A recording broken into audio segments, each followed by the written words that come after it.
Rahasia Luhut berakhir. Koalisi Bersihkan Indonesia akhirnya berhasil membongkar gurita bisnis tambang Luhut Binsar Panjaitan dan pejabat negara lainnya. Suara.com, Koalisi Bersihkan Indonesia mengungkapkan ada sejumlah nama jenderal militer dan pejabat publik yang diduga terlibat dalam gurita bisnis pertambangan Luhut Binsar Panjaitan. Kalau kemarin Luhut ngotot membantah dan bahkan mempolisikan Haris Azhar dan Fathia, sekarang Koalisi Bersihkan Indonesia mampu membongkarnya, bahkan secara detail disertai data dan nama-nama yang terlibat dalam bisnis tersebut. Merah Johansyah dari Jaringan Advokasi Tambang Jatam mengatakan, setidaknya ada 17 nama elit politik dan 6 diantaranya adalah jenderal tinggi TNI, purnawirawan, prajurit, serta jenderal berbintang tinggi. 4 diantaranya adalah mantan menteri dan menteri aktif seperti Pak Luhut sendiri sebagai Menko, kata Merah dalam diskusi virtual pada Jumat 8 Oktober.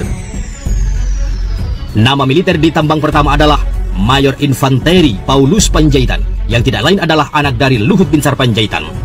Ia memiliki hubungan dengan perusahaan tambang PT Buana Inti Energi dan PT Toba Sejahtera milik Luhut.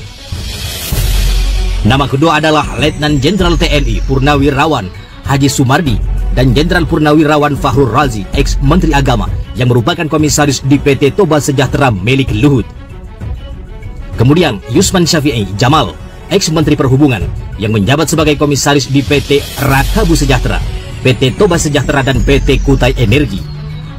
Lalu Letnan Jenderal Purnawirawan Eko Wiratmoko, yang pernah menjabat Pangdam Patimura dan Brawijaya, serta pernah menjadi elit Partai Golkar dan Sekjen Cakra 19, yakni tim sukses Jokowi saat itu.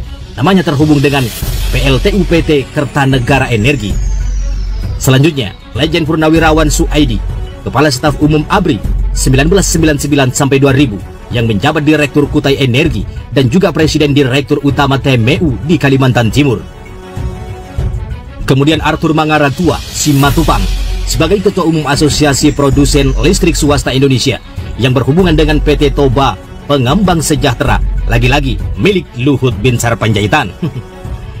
Pandu Patria Syahir, dia adalah keponakan Luhut Binsar Panjaitan, pengurus Kadin yang terlibat dalam Satgas Omnibus Law, Ketua Organisasi Pertambangan Batu Bara Indonesia 2015 hingga 2018 dan 2018 hingga 2021. Namanya terhubung di PT Toba Bara Sejahtera Energi Utama. Bambang Brojonegoro, mantan Menristek dan mantan Menteri Bappenas yang baru saja ditunjuk menjadi komisaris di PT Toba Bara Sejahtera Energi Utama, lagi-lagi milik Luhut Binsar Panjaitan. Ada pula nama Afif Budi Sulistyo, adik ipar Presiden Jokowi, yang merupakan Direktur PT Rakabu Sejahtera, yang berkongsi dengan PT Toba Sejahtera milik Luhut Binsar Panjaitan. Kemudian mantan komisaris BUMN PT Pupuk Kaltim, yang saat ini menjabat sebagai komisaris BUMN PT Pupuk Sriwijaya Pusri, Bambang Supriyambodo, juga terhubung dengan PT Rakabu Sejahtera. Gurita bisnis tambang PT Rakabu Sejahtera juga menyeret nama 2 anak Jokowi, yakni Kaisang Pangarep dan Gibran Rakabuming Raka, sebagai pemegang saham terbesar kedua di PT Papua Rakabu Sejahtera setelah Toba Sejahtera milik Luhut Binsar Panjaitan. Merah menyebut nama-nama pejabat publik dan militer ini terhubung langsung dengan gurita bisnis tambang Luhut Binsar Panjaitan yang banyak beroperasi di Kalimantan Timur dan Papua. Apa yang menghubungkan mereka?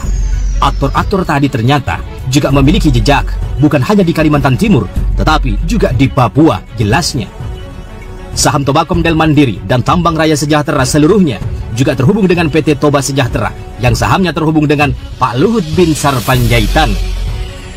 Merah menegaskan perusahaan-perusahaan tambang ini telah berdampak buruk terhadap lingkungan dan masyarakat secara langsung, seperti tanah longsor, banjir hingga bahaya lubang tambang.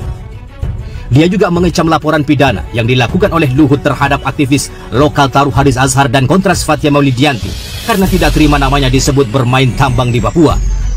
Pemerintah atau kepolisian dan aparat hukum untuk tidak boleh meneruskan dan melanjutkan kriminalisasi terhadap kawan-kawan kami, Fathia maupun Haris, karena yang mereka sampaikan adalah fakta yang tidak hanya terjadi di Papua, tetapi juga di Kalimantan Timur. Pemerintah juga harus memperkuat penegakan hukum dalam operasi tambang batu bara.